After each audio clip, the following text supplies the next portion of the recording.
Ubisoft's The Division franchise is an interesting tale of fanfare and exclusion. At one time, boasting upwards of 40 million players taking part in The Division 2, cementing it as one of Ubisoft's strongest and most supported franchises, to then seeing it all come crashing down with an unceremonious and unannounced end to that franchise made public in a cryptic tweet. And so goes The Division. Welcome to the channel. This is LtBuzzLitebeer, and I followed every up and down this franchise has ever produced, from NYC to Washington, D.C., Heartland, Resurgence, Ubisoft Forward presentations, you name it, I've seen it, with this latest content 180 just being one piece in a long string of puzzling decisions. If you're new to the channel, please consider hitting subscribe. It's free, and it really helps out the channel. And while you're at it, take a few seconds more to ring that notification bell to receive my future upload alerts. And let's take a look at the bumpy road that is The Division.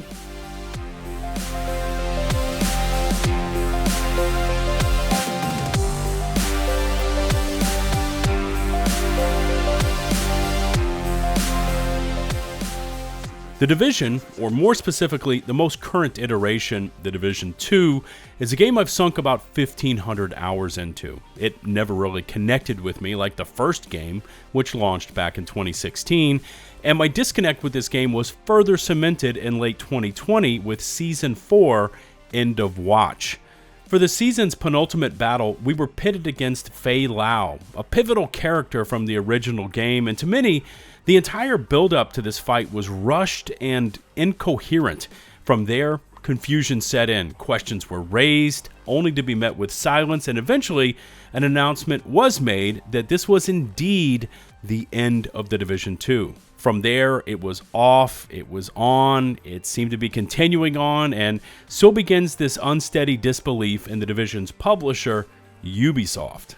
From that point in late 2020 up to now, the Division community has seen the continuation of the season's format, along with the release of new modes like Countdown, The Summit, Descent, and Incursions, as the dev team attempted to shift the game away from an absolute necessity on story and narrative content over to modes offering replayability. The last 4 years have also ushered in some of the most intense and continuing bugs in the game's history. For each new content drop, the game breaks in new and interesting ways. Mass damage stacking glitches, broken game systems, at times resulting in mass player bans, and all have kind of led to rage and distrust within the community. For many players, the argument has remained that the studio is quite quick to react and fix issues with the game that lead to player advantages, but seems to be AFK for numerous legacy issues that affect all aspects of gameplay. Looking outside The Division 2, and Ubisoft has attempted to broaden the entire franchise with long-term development on spin-offs such as The Division Heartland and Resurgence, a free-to-play mobile venture. Now, just recently, after 3 years of development and numerous playtests, Heartland was just suddenly nixed, with the announcement coming in a Ubisoft earnings call. Resurgence, which is still slated to launch in 2024, has not seen an update to its official site since late March, and the once active game Twitter account has gone all but silent. Again, this is all coming from Ubisoft, who has claimed numerous times in the past that the Division franchise is one of their core pillars of success, included in the same discussion as other juggernauts like Rainbow Six and Assassin's Creed. So, on one hand, you've got Ubisoft praising this Division franchise, but in the same breath, canceling projects, and again, looking back to 2020, they just outright pulled the funding for future Division 2 content. Now, overall, this has not been a smooth ride. Further expanding the issues for The Division 2 was this internal studio mass shift away from this franchise to develop other titles, such as Avatar: Frontiers of Pandora and Star Wars Outlaws. Massive Entertainment had moved on, and so when Ubisoft mysteriously decided to resurrect The Division 2, the development team was gone, and it had to be rebuilt from scratch. And to be honest, the game has not performed well since that point when the original developers either left the studio or were assigned to new projects. serial crashing issues, technical gremlins, and multiple other issues have become the norm, pushing some players completely away from this franchise. We've also seen this franchise go from a full, dedicated Division Day presentation as recently as April 2023, featuring nothing but Division projects and seemingly well-funded by Ubisoft, to now, more recently, seeing the Division Day event that was announced, eventually canceled, and then the game, team, and any new content reveals being relegated to a post-show Ubisoft showcase, which again is contradictory to how Ubisoft praises this franchise as a pillar of its long-term success. Thrown in here was a completely random Division 3 announcement made by Massive that was handed down not through major outlets like IGN, not through a hyped-up Ubisoft press splash, but via a short tweet and a small write-up.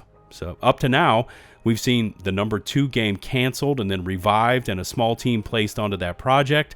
Heartland, which was tested over and over again, canceled. Resurgence is completely silent. And the franchise as a whole being handled like an afterthought. Nowhere in the main Ubisoft showcases, events being canceled, and so on. Which brings us up to the now.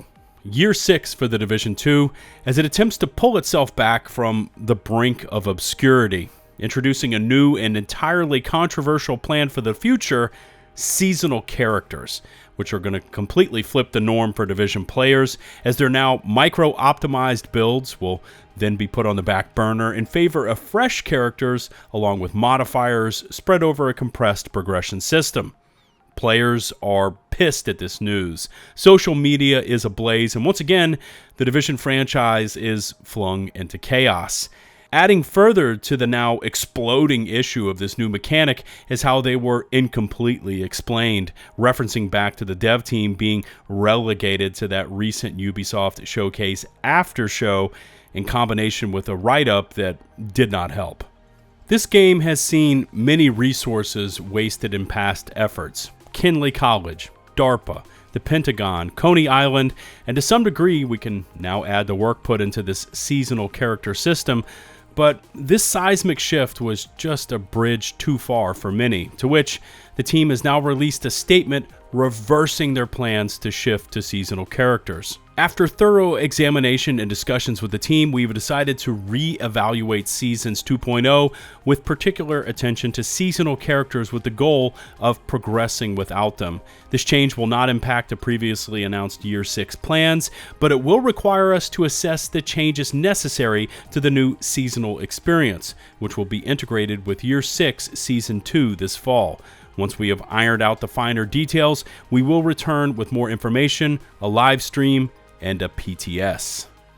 What those details are, or what they're going to be, who the hell knows? At this point, I feel like the dev team is trying to work through those as well. Now, I purposely stayed off social media with my thoughts about this seasonal character model shift when it was first announced, despite being asked for my input. And before we get to all that, what's needed here is a more practical breakdown for the initial seasonal character announcement.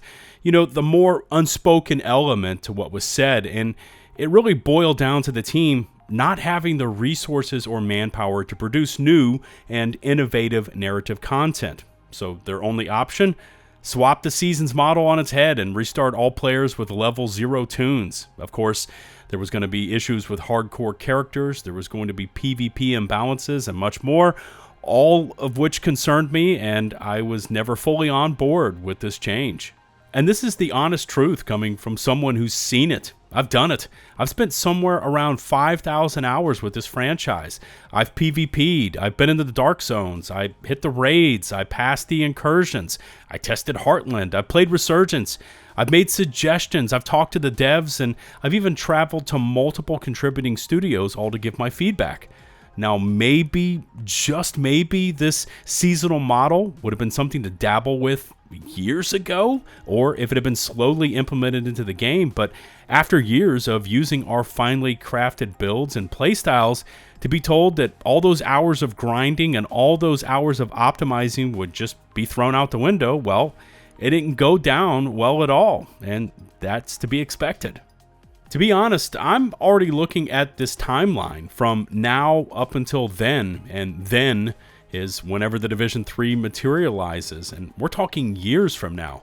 How does a game that's already on life support make it all the way up to then?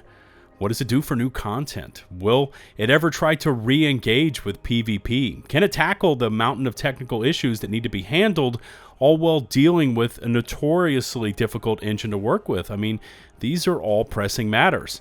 Also, and I'm not trying to pull the pen and drop a hot take here, but at least with seasonal characters, the game was trying to answer that question of how do we keep this fresh and players engaged while not spending millions that Ubisoft doesn't give us on new narrative content and massive DLC cost. Again, I didn't agree with seasonal characters. I wanted to see a much different approach to future content, but overall, I can step back and salute the team's Hail Mary toss to try to do something, anything differently.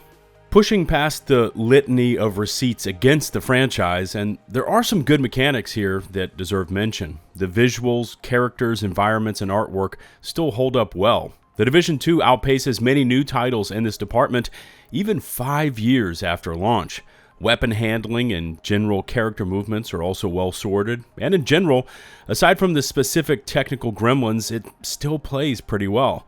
My issue with The Division 2 is once you get past all of that, you've played it, you've got a few builds under your belt, you've taken on all the content, because from that point on, which is essentially aligned with the present, there's this huge question mark that descends over the title. It's this classic tale of what's next?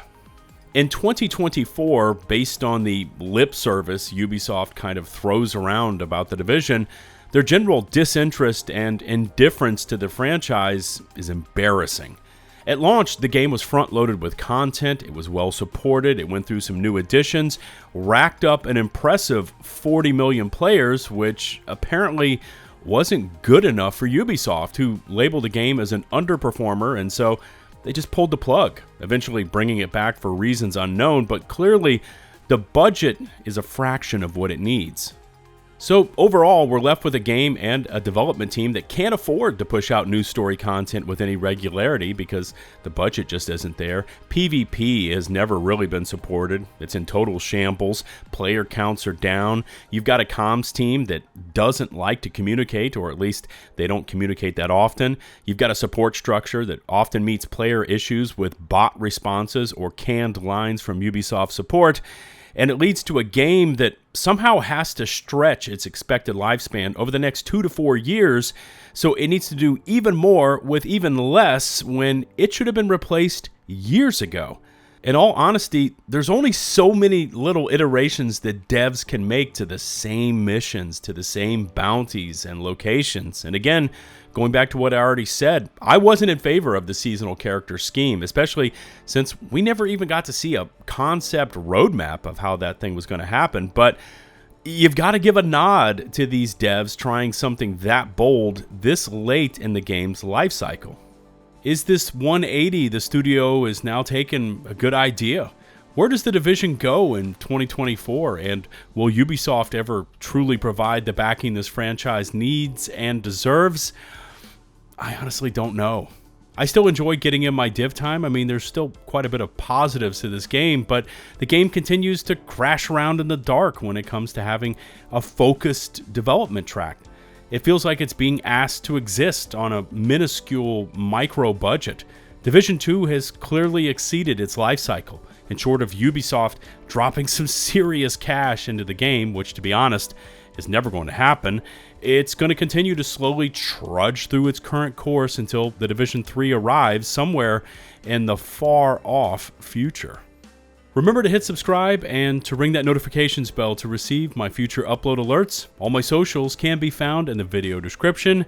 A massive thank you to the nearly 235,000 of you legends that have taken the plunge and have hit subscribe. Until the next one, this is LtBuzzLitebeer, signing off.